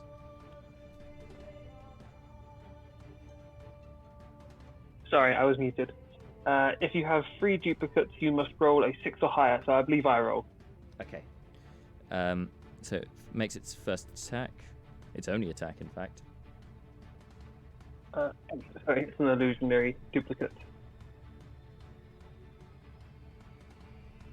Okay, so it rolled an... Sorry, it rolled a 19 to hit, so that's one duplicate gone. Yeah, so that hits duplicate. And he is destroyed, yep. Pow. And then it looks... Well, it's undead, so it's really hard to read its features. Kind of sad, but kind of a little annoyed that it's destroyed. It wasn't a very satisfying thud. It just kind of disappeared. All right. Next is Seth. I'm going to return hit for hit. Okay. So I'm going to attack him. Is anyone around him? Just checking. No, it's just the two of you. Thanks. Cool. So just regular roll. Ooh. 17. Hits. It's got an AC of 8. He's a fleshy boy. Oh, damn. So I use my booming blade with sneak attack. And then... no.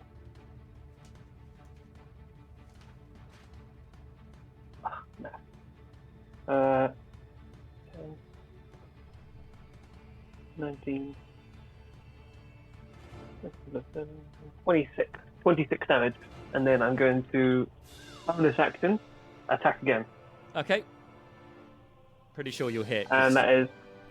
Yeah. I've got a plus 10 to hit, so I don't think I can miss. Unless it's a natural 1, you can't miss, yeah. Yeah. And then that's just 1 dice. So 5 plus 7, 12 damage. And this time now that there's less spell casting going on, you can hear and witness the the scimitar suck up the blood of this undead creature into the hilt. Here, You can see that. totally normal. All right. Is it just me that can see that, or like? I would say in this situation, you're the only one who can see that. Yeah. Okay, just checking. Just checking. Nobody witnessing the evil blade of evil. Yeah, cool. All right, that's your turn. Next, Leo, with 1 hit point. You bring that up like that makes any difference. No. Just to show how brave he is. In fact. So there is An ogre zombie attacking Seth. an ogre zombie, and I can't see any other enemies from where I am. That's right. So I will blam that ogre zombie. All right. That is a 26 to hit, so that'll be Yeah, that'll hit. 1. For 1 damage. 6 damage. 6 damage. Okay. Yeah. Seth, do you want this bopped away from you, or do you want it staying by you?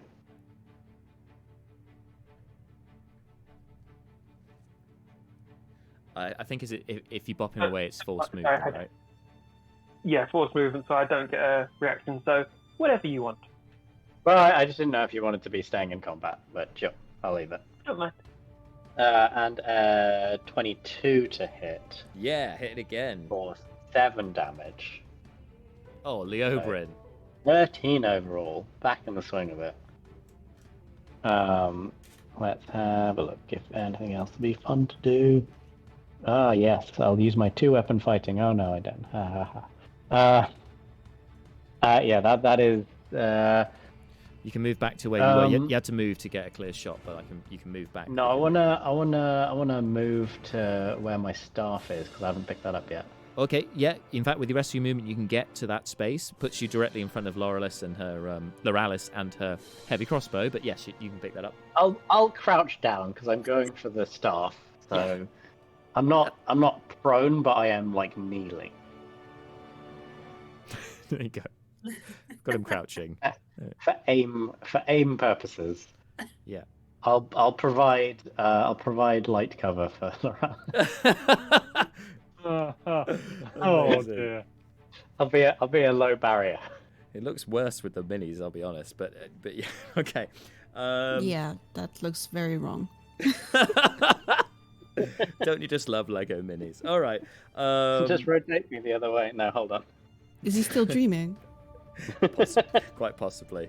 None of this makes any sense. I've got a bow and arrow. None of this makes sense. All right. Leo's done. That's Neris next. Neris sort of says some words to the effect of undead Malar, this is your thing, and then uses her action to dismiss the slate. Okay. Sounds good. She'd want to move at all, or is she happy where she is? She might move aside to let Malar pass. Cool. Yeah, that's All right. her turn. And Morag's dead. So it's top of the round. It's over to Etherel. And she is not pleased that her sisters are both dead. It says this. Sisters. Fine.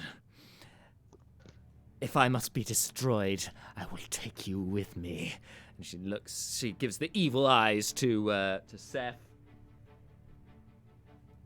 And she casts a spell. Unsurprisingly, she casts a spell. And let me just double check what you need to do for this one. All right. Her eyes go... Seth, you see her, so she calls over to you. Her yellow eyes turn an inky black. You must make a wisdom saving throw.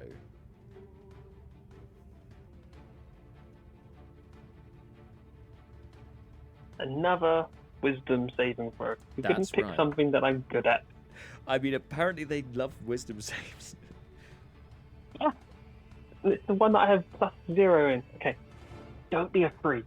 Don't be a free.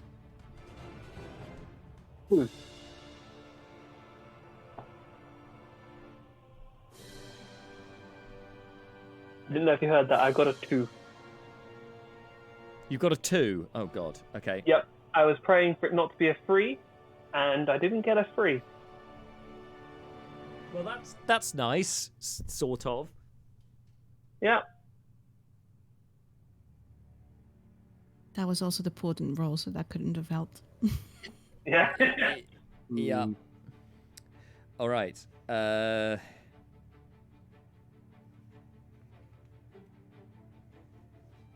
Oh, what the fuck has she done? Sorry, one moment. It's just I just have to double check something. 1 second. Jack is going, how do I avoid killing him now? You are banished to the 8th level of the 9 hells. I mean, I'll clue you in on this. That she's used the 6th level slot, the 6th level slot they had. She's used that. So it's the most powerful spell that she could summon. But it's just 1 second.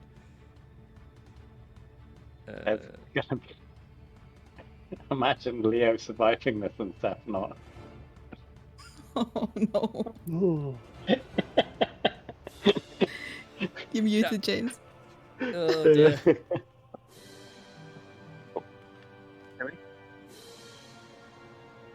Oh, okay.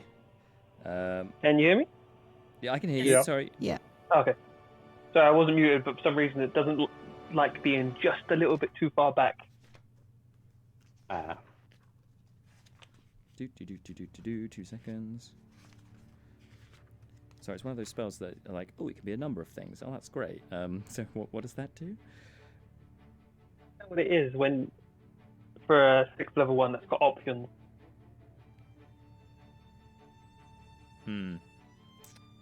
It's like an option I always choose for Warlock at 6th level because I like it because it's got options. Okay, so you are... okay.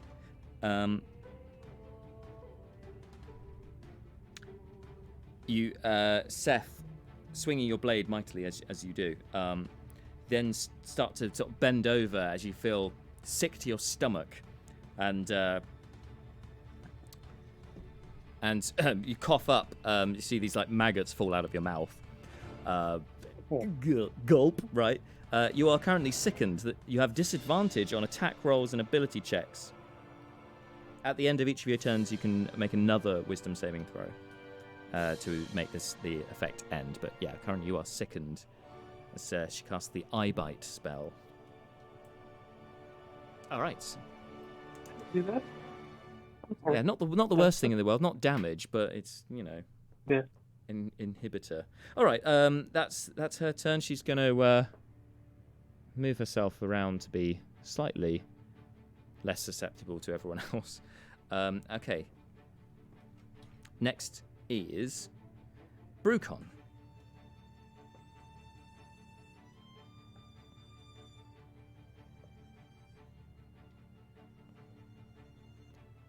Who's doing Brucon? Sorry. Yep, I knew that. I was totally paying attention. I know I'm Brucon. I know who I am. Sorry, you're not normally Brucon.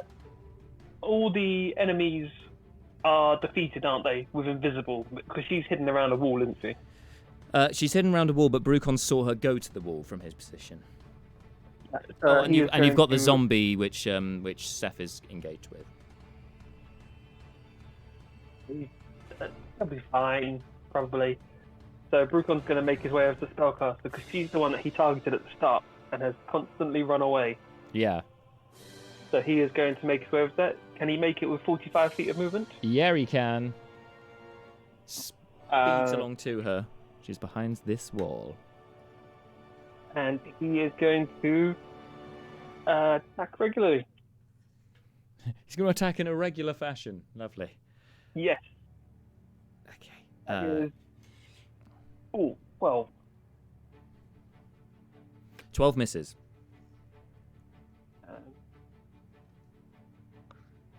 22. 22 hits, roll damage. And he's got 2 things left, and hopefully we're near the end of the hag, so Let's he hope is so. going to stunning strike. Okay.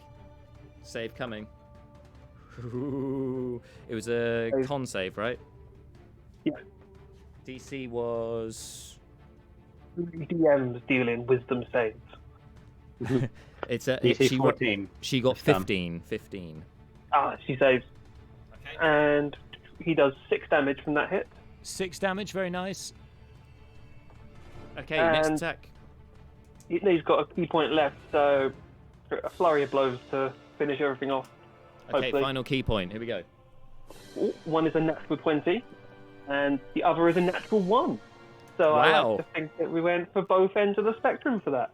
That is very much the spectrum. So effectively it's like you hit twice. But yes, one very good I've rolled hit. really bad damage rolls during all games, so that's for 8 total damage. 8 damage. Okay. She does not look best D6 pleased. is all games. I don't think I've rolled higher than a 2. She does not look happy. She spits venom at, well, not actual venom, but spits blackish blood at Brucon, and also needs to, I believe, make concentration checks for those hits. At I disadvantage. only hit At disadvantage. twice. Yep, the spell drops on Seth. What a waste of a 6th spell slot. Yes. Well, anyway, yes. Spell drops. Nice job. Excellent work. So that's Brucon's turn. Next is Loralys. You did, Righty. Jess. So that wall's there, right? Yes. I'll put yes, it back yes. for you as you can't see it. Amazing, thank you. You're welcome. I would like to.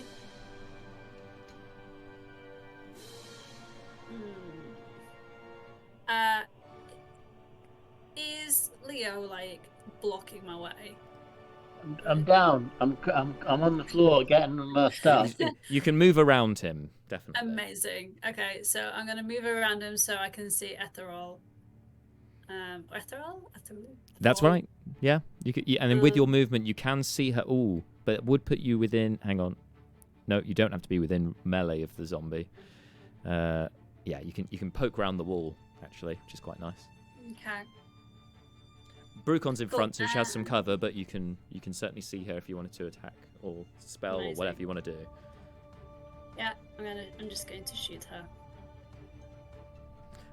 Boring. Like, I can't do spells in front of people. No. Okay, that's fine. Roll an Yeah. attack. I play the long game, mate. Wow. It's 7 months. It's a long game. I love it. Okay, go ahead. Roll your attack. 19. That hits. That definitely hits. Roll damage. 9 to hit. 9 damage. Yeah, 9 to hit. Yeah, 9 damage. Yes. Sorry, yeah. So, yeah. 19 to hit, 9 damage. There we 19 go. to hit and 9 damage. There we go. The bolt pierces her shoulder. She looks from Brucon to Loralys. And goes, "Damn you, girl! To think I put my faith in you. No longer." And she waves her hand, and you can feel something lift from you, something that you're not sure exactly what it is, but an essence within you seems to thinned like butter scraped over too much bread. Okay. That wasn't a spell, was it? It wasn't a spell. Ah. Ah. You've never heard of the thinning butter spread spell? Yeah. That's what I'm asking. Magical essence removal. Okay, yeah, so that's your shot. Any bonus actions, or are you done? I am done. Stick a fork in her, she's done. All right. Next is Malar. Oh, hello. Hello. What was I going to do for this? The zombie, that's I right. think. Yeah, move me to within 30 foot of that zombie, please. For And I yeah, there will you go. use my action to use my channel divinity, turn undead. Okay. So that wisdom saving throw, DC 16. It's a zombie, so it shouldn't be that good. He says, hopefully. Hang on one moment. Does it auto succeed against creatures of a low enough level, or? It does. That's the. Yeah, we'll see where this goes. Let me just double. Oh no, it burns up. It's the. Whatever he rolls, we'll take it from there. It's a challenge rating of 2. But it it fails the wisdom save. It has a minus wisdom, of course it does. Okay, so it's It's turned, right? it's got to use its turns trying to move as far away from me as possible. It can't willingly move to a space within 30 feet of me. It also can't take reactions. And on its turn, its action, it can only use the dash action. Or if it can't move, the dodge action. That makes sense. So, Thank you. Really try. If I've got any movement left, I'll get as close to it as I possibly can. Yep. There we go. Turn. Ally, yeah. Okay. After Malar, it's Brina.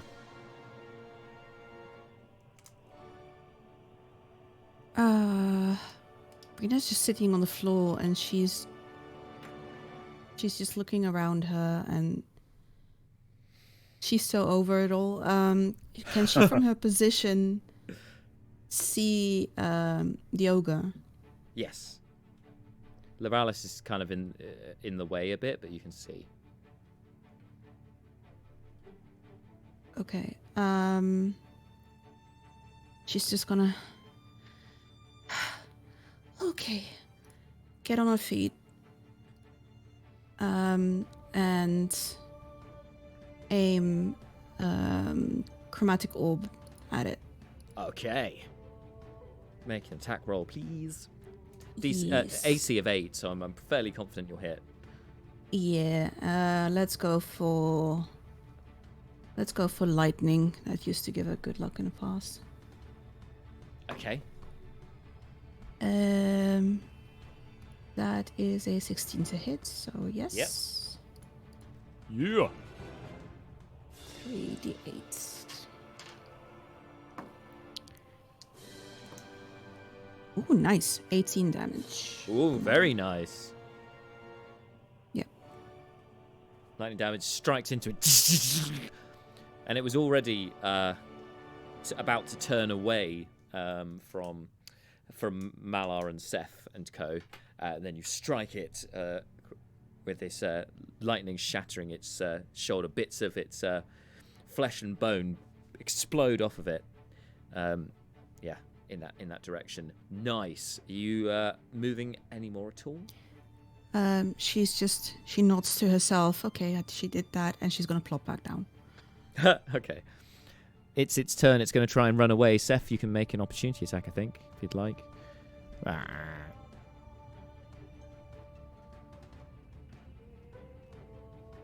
Jeff, we can't hear you. James, we can't hear you. Yeah, James. What happened? Sorry, I was gonna say, is he still next to me, or did Leo move him 10 feet away? He was still next to you, I think. Oh, okay. Then yes, I will take an opportunity attack. Go for it. I rolled a 2, so that's 12. Yeah, so roll some damage, and you still get sneak attack because nobody else was within 5 feet of it. And you're Nice. a swashbuckler. Aha. 4, 10, 12. 19 damage. With that slice as it tries to escape, the scimitar almost seems to grow in length as it cuts through it, cutting it across the middle in half, severing it completely. The legs keep moving for a moment. The top half slides off onto the floor with a sickening thud, and you hear the gurgling of your blade as it sucks up the blood. And Loralys is close enough, and I'd say Loralys and Malar both within 10 feet. No, they can hear the. Bruno's looking in that direction as well. Bruno will have seen it. You see, yeah, Brina would have seen the scimitar seem to grow in length as it cuts through the thing. Yeah, so she's definitely there's definitely some magic stuff. It does magic stuff. Leo is scrabbling on the floor and does not hear Seth's evil sword do evil things. That's true. I appreciate You that. can't just label something evil with 0 facts. Anyway, I mean, I'll label something 0 if it's next to you, Seth. Jesus. it's now Seth's. It's now actually Seth's turn because yeah. Is anyone still alive? Is the hag lady still alive? Just the one hag. Cool. How far away is she? Close enough that you can reach her with your movement. She's about 25 feet from you with Grouping in the way. Well, Then I shall move up towards her and booming blade strike her. Okay.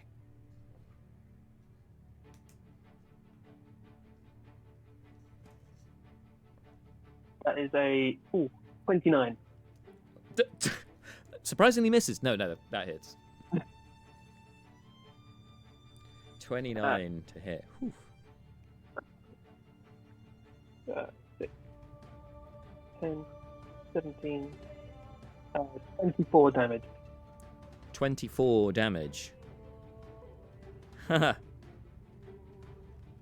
She looks like she's on her last legs. Not happy at all. You like cut deep into her arm. She kind of howls out in pain. Not at all I'm going happy. with my bonus action. Better luck next time, and one more strike. Okay.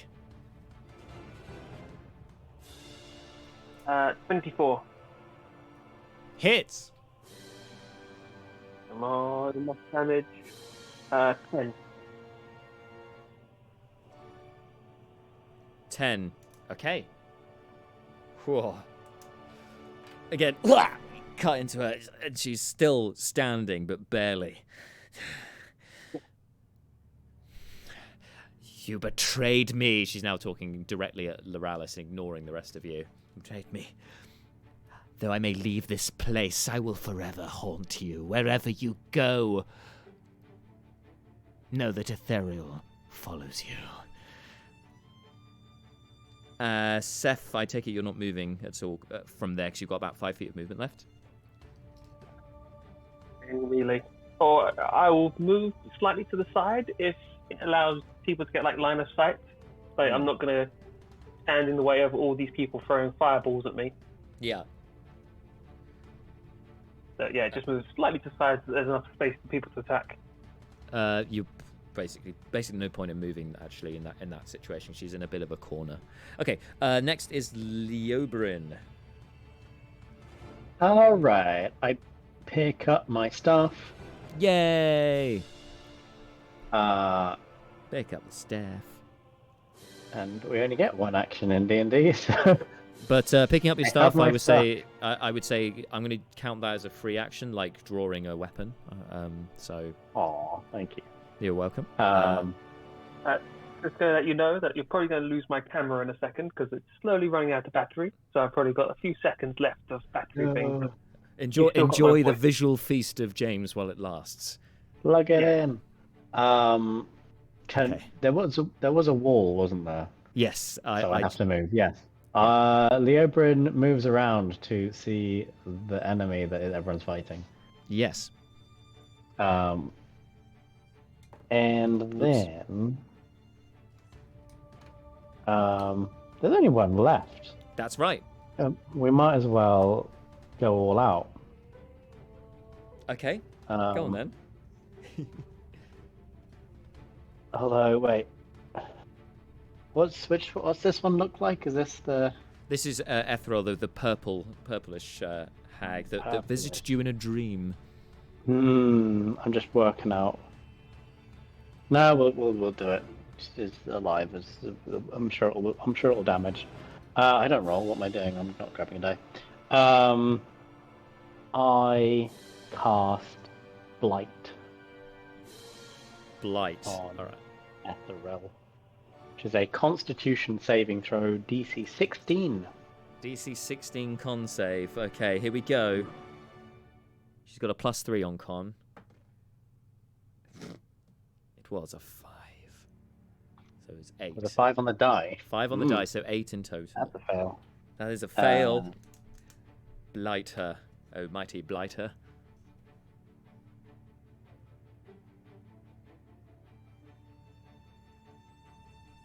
And James is gone from video, no problem. I'm still here. Yay! Oh, but the last two are ones. That is 26 necrotic damage. Describe to us how you vanquish and destroy the last of the Coven of Hags, Etherel. Do you say anything as this happens as well? I don't. I think Leobrin's not going to say anything like cool. Like he's just going to walk around the corner and be like, "Oh, one left," and then just the magic words for blight. And then I think many vines will like tear out of the ground below her, and like, you know, that sort of the little tendrils that like ivy and other growing plants on walls have, like to hold onto the walls. Yep. They'll just sort of go up all over her, and then she'll just like desiccate as the vines pull all life and liquid out of her. And with that, you and a last, you no. Face is contorted and twisted from the tendrils, and she's kind of pulled down into it, and it becomes what a world, and pulled. It's just a pile of robes and not much else. And with that, all goes quiet in the inside the cave. As actually, yes. No, it doesn't. Oh, okay. Because Neris turns round and summons the slate, and I need Loralys to make a strength saving throw. Oh! Yes. Okay. 16. DC 20. You are... What's the word I'm after here? Strapped? Restrained. Oh.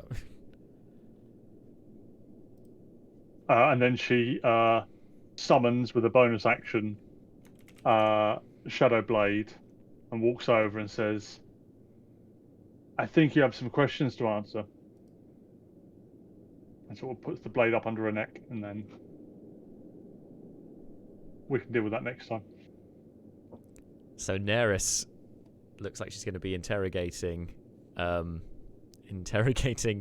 Loralys, who does indeed have some questions to answer, but will the only pseudo allies she has left, Leobrin and maybe to a lesser extent Brucon, be able to offer any assistance with this?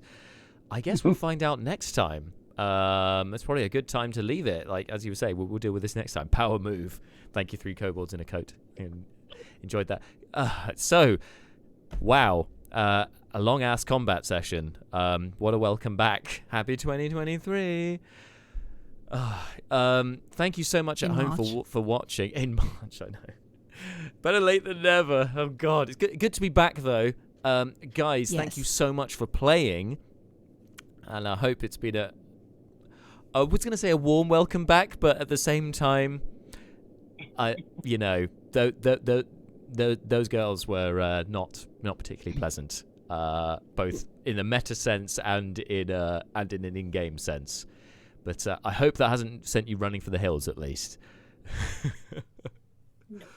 Oh dear. Thank you for the confirmation. Nope, you're okay. All right, so we'll pick this up again in 2 weeks' time to find out what happens next. Until then, whatever you're doing, stay safe and keep an eye on our YouTube channel, because this time next week, our next, the first in our second batch of A Slice of Dice, our fireside chats, this time with my Canadian friend Jeff, who I've never met in person, but we've played together online for a while now. We'll be chatting with him. That will be dropping, as I say, Wednesday next week at 7 p.m. on our YouTube channel. If you're not already following us on YouTube, please do so. And that, to finish things off, is a shameless plug. Shameless plug! Until then, whatever you're up to, take care, look after each other, and keep gaming.